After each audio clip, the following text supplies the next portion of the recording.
Ever crammed for a test, aced it, and then forgotten everything a week later? Yeah, we've all been there. It feels like our brains are just leaky buckets. Right. But what if I told you there's a scientifically proven way to study less, but remember more?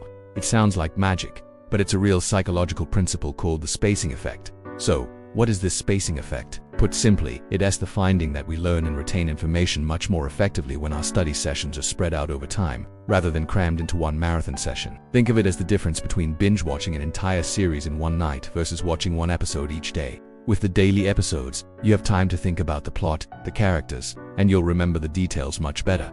Studying works the same way.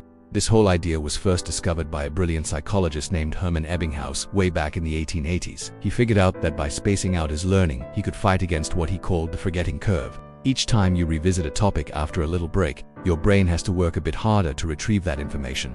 It's like flexing a muscle. That little bit of effort strengthens the neural pathways associated with that memory, making it stronger and more permanent. This is how information moves from your fragile short-term memory into your super reliable long-term memory. Let's break down why cramming is so ineffective. When you cram, you're overloading your short-term memory. It's like trying to pour a gallon of water into a coffee cup. Most of it is just going to spill over and be lost.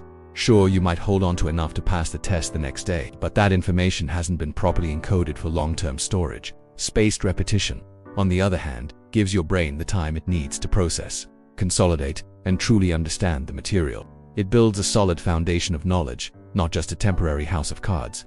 This is the secret sauce behind popular study apps like Anki, Quizlet, or Memrise. They use something called a spaced repetition system, or SRS. These apps track how well you know a piece of information and show it to you again right before you're about to forget it. It's a personalized, super efficient way to learn that leverages the spacing effect perfectly. You're not just mindlessly reviewing, you're actively recalling information at the most optimal moments for memory consolidation. So, how can you use this in your own life? It's simple. Instead of pulling an all-nighter, plan your study sessions. Review your notes for 25 minutes today, then again for 25 minutes in a couple of days, and then again next week.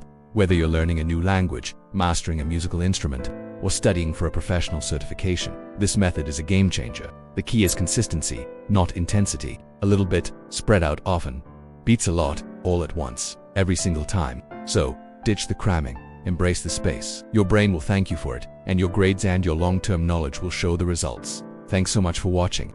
If you found this helpful, give it a thumbs up and hit that subscribe button for more tips on how to learn smarter, not harder. See you in the next one.